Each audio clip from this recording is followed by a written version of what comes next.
Þá höldum við áfram þessum kosningaþætti okkar hérna í föstudagsþættinum og næst þá ætlum við að ræða við fulltrúa Miðflokksins. Verið velkomin, hjartanlega bæði tvö. Takk fyrir. Við byrjum kannski bara á þér, Sigmundur. Hvers vegna ákvaðstu að gera þetta? Ég ákvað að gera þetta vegna þess að ég sannfærður að það séu gríðarlega stór, ókláruð mál á Íslandi, þar sem að við getum nýtt tækifærin, sigrast á hindrunum sem eftir eru og náð óviðjafnanlegum árangri fyrir Ísland. Og ég legg áherslu á það að sá árangur náist á Íslandi öllu. Og þess vegna er eitt af megin áhersluatriðum okkar í þessum kosningum, þar sem að ég talaði fyrir á sínum tíma í ríkisstjórn og gaf raunar fyrirheitum, kallaði þá, ég held að hafi verið kynnt fyrst og næst í 17. júní ræði 2015, kallaði stórsókn í byggðamálum, sem að við myndum ráðast í þegar við værum búin að ná þeim efnahagslega viðsnúningi sem við vorum sannfærðum að við myndum ná. Hann náðist og reyndar gott betur. Svo þess að nú eru allar aðstæður til að halda áfram með þetta verkefni og önnur stór verkefni sem biðu. Og mér langaði til þess að fá tækifæri til þess að klára þessi stóru mál sem að voru svona langt komin en þarf að klára. Hlýtur að vera smá hik á þér eftir allt sem var búið að ganga á hvort þú nefndir þessu? Þetta er það eina spurningunum sem að maður fær hvað oftast, hvað sem maður nennir að vera í pólitíkinni. En það er einmitt af þessari ástæðu að það eru gríðarlega áhugaverðir tímar í íslenskri pólitík og tækifærin fyrir landið aldrei verið stærri. En það veltur þá alltaf því að menn nálgist þau á réttan hátt og ég til mig og bandamenn mína í Miðflokknum hafa lausnir sem er þess virði að skoða og hrinda í framkvæmd hvað það varðar. Hvers vegna varst þú reiðubúin að taka þátt í þessum slag og það ofarlega á lista með þessa hugmyndafræði? Af því að hugmyndafræðin, hún er góð. Þetta er hugmyndafræði sem ég hugnast mjög vel, sérstaklega eins og Sigmundur er að tala um þetta Ísland allt. Af því að það tengir landið og það er svona, ég held að við stöndum á þeim tímamótum að við eigum ekki að vera að búa til ágreining, heldur að við getum hugsað áfram, öll sem saman, sem þjóð.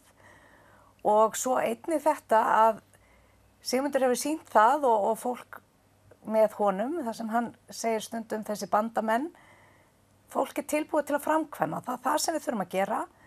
Við getum talað um mál í alveg óskaplega langan tíma, en ég held að sé, og núna er tækifæri til þess að framkvæma, til þess að koma því áfram sem byrjaða með. Og mér finnst þetta er vettvangurinn. Ég finnur forvitin að því að auðvitað hefur Sigmundur verið aðallega í sviðsljósunni í öllu þessu en það eru augljóslega margir á lista og hugmyndafræðin. Er þetta bara hugmyndafræðin hans eða voru þið eitthvað með í þessu? Auðvitað vorum við með í þessu. Það var bara spil. Nei, ég held í alvörunni hugsjónafólk, það finnur sér farveg. Við sjáum Sigmund sem hugsjónamann. Ég er hugsjónakona, bara nákvæmlega eins og hann. Við finnum saman. Þetta er bara eins og vatnið, það finnur sér farveg. En það er það megin prinsip hjá okkur að við erum opin fyrir góðum hugmyndum sama hvað þeir koma. Þess vegna erum við Miðflokkur. Það er ýmislegt jákvætt og gagnlegt, mikilvægt í áherslum hægri manna og vinstri manna. Og við leitum bara eftir góðum hugmyndum og reynum svo að meta það svona út frá skynsemishyggju, hvað er skynsamlegast í hverju tilviki. En þá kemur að hinu atriðinu, menn verða svo að vera reiðubúnir að framkvæma. Þegar þeir eru komnir að niðurstöðu hvað sé rétt að gera, þá þarf að fylgja því eftir og klára það.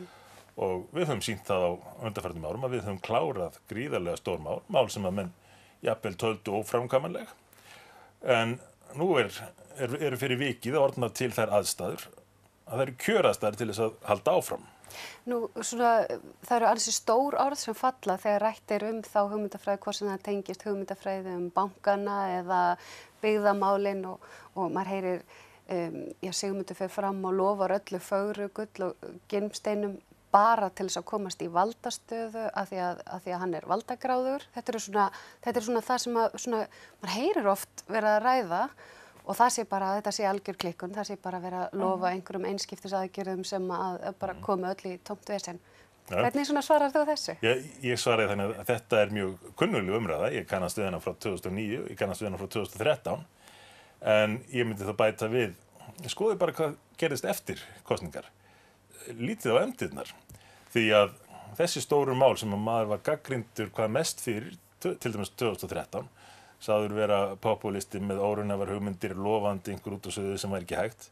Það var allt klárað og raunar gott betur jafnvel.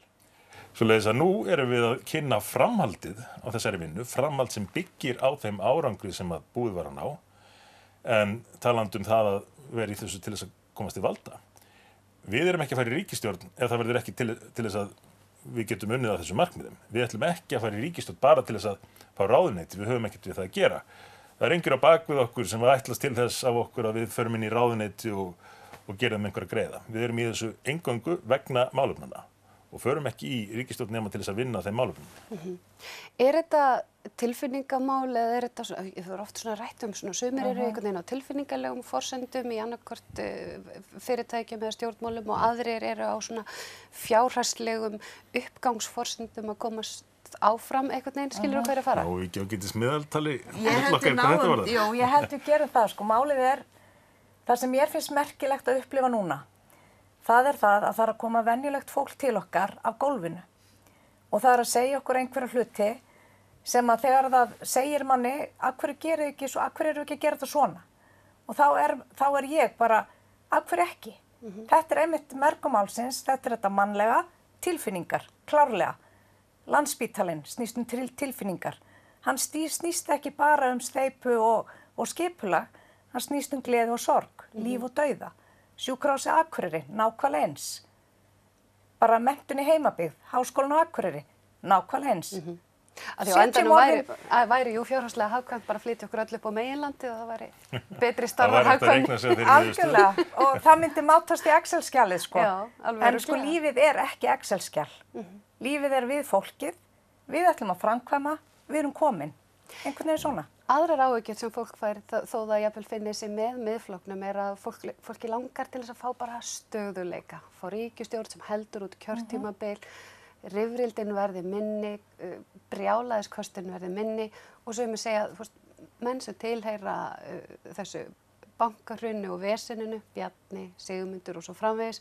Þorgerður Katrín bara út með þetta, förum eitthvað annað, hættum að vera með þessa fortíða drauga á öxlunum, bursi frá því hvort þeir hefði eitthvað gott fram að færa eða ekki, þjóðin bara þarf það ekki.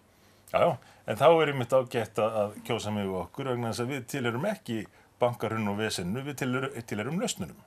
Ég byrjaði í pólitík þegar að hrunið reið yfir og hef alla mína tíð í stjórnmálunum tileinkað mig lausnum á þessum stóru vandamálum sem við höfum staðið frammi fyrir. Og ég held mér svo að segja, ég hef sýnt það að ég hef verið tilbúin að gera í öllum tilvikum það sem þurfti, þó að það væru oft óhefbundnar aðgerðir sem að voru mikið gagnrýndar, já, enginn trúði á, og verið tilbúin að fórna þessuna hagsmunum eiginfjölskyldu til þess að ná þessum markmiðum sem voru svo mikilvæg fyrir samfélagið. En það hangir svolítið þetta vinstristæmi alltaf einhvern veginn yfir að því líka þetta er svo stórt og það er ekki allir sem Ég er ekki alveg sammála því. Ég held að menn séu flestir löngu búnir að átta sig á hvernig lág í því og það hjálpaði náttúrulega til að fá formlega niðurstöðu frá skattayfirvöldum þar sem að vera 100% tekið undir að hvernig staðið var málum þar. Auðvitað verður alltaf einhverjir pólitískir andstæðingar sem að sjá einhver tækifæri þessu, en ég held að sé ekki að gagnast þeim. Ég held þvert á móti að núna sjáu fólk hvernig þið liggur í þessu raun og sjáu það að þarna hafi maður allan þennan tíma unnið að því að tryggja sem best þjóðarhag, oftið erfiðar aðstæður. Já. Ég er nú ekki bara að fara í símann, ég sá svipinu okkur, hún bara fara inn í símann og læka eitthvað á Facebook. Ég er reyndar á Facebook því að þar er verið að setja fram ýmsar spurningar frá bara áhorfendum til að fá að varpa einni hérna fram. Hvaða raunverulegu byggða aðgerðir ætla flokkarnir að fara í að loknum kosningum? Er til dæmis vilji fyrir því hjá flokkunum að lækka skattaálögur á fólk og fyrirtæki í takt við fjarlægð frá höfuðborginni? Látum þess að vaða. Tvímælalaust. En það er rosa stuttur tími. Ok, má ég byrja? Já, þú byrjar, þú tekur. Nú komum við að þessu sérstaka áhugamáli sem að er þetta stóra verkefni Ísland allt. Og snýst það að tengja landið saman, gera það einni heild með mjög fjölþættum aðgerðum sem þó vinna allar að sama marki.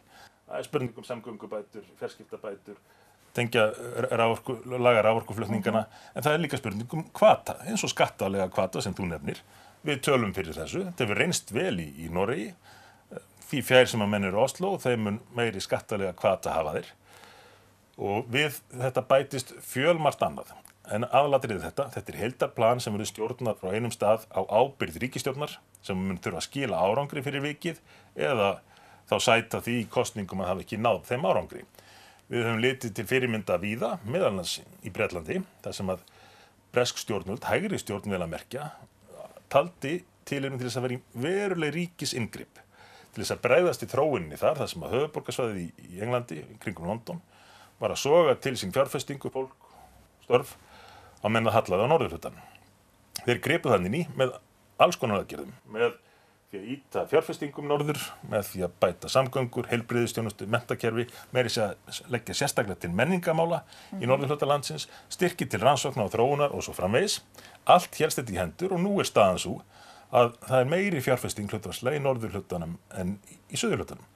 Og þarna þurfum við meðal annars að búa til mótsvægi við höfuðborgarsvæðið með því að styrkja Akureyri og Eyjafjarðarsvæðið í sessi, rétt eins og þeir notuðu svæðið milli Liverpool og Manchester sem mótvægi við London. Og þetta var hægri stjórn sem þó komst að þeirri niðurstöðu að það væri ekki annað forsvaranlegt að grípa inn í þessa þróun. Og hvað megum við þá segja aðstæðurnar hér á Íslandi? Þá er svo sannarlega nauðsynlegt að gera þetta. Þeir meira að fluttu BBC. Ég er ekki að tala við ætlum að flytja ríkisútvarpið, en það mætti þó rétta hlut fjölmiðla eins og ykkar til þess að gera ykkur betur kleift að veita þá mikilvæga þjónustu sem að þið veitið. Og er þá liður í þessu heildarplani Ísland allt. Takk fyrir komuna, tíminn liðinn. Mér langar að spjalla miklu lengur við alla sem koma hingað, það er alveg svo áhugavert, en gaman að fá okkur og við ætlum að halda áfram hérna eftir augnablik. Takk.